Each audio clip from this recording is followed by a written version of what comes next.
জুলাই বিপ্লবে পরাজিতরা কয়েক মাস ধরেই তাদের দেশি বিদেশি দোসরদের নিয়ে সরকারের বিরুদ্ধে নানা ষড়যন্ত্রে লিপ্ত।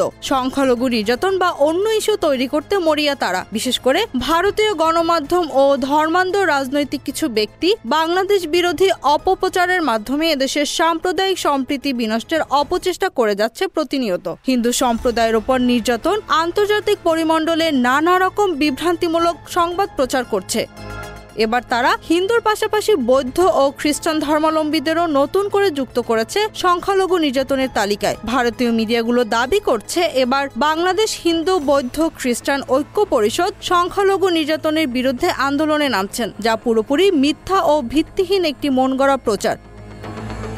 মূলত ডক্টর মোহাম্মদ ইউনূসের নেতৃত্বাধীন অন্তর্বর্তী সরকারের ওপর এক ধরনের চাপ সৃষ্টি করতে এ ধরনের অপপ্রচার তাদের।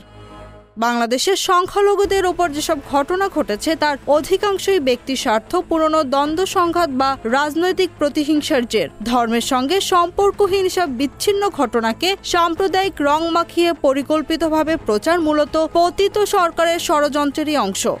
Z news, Dhaka.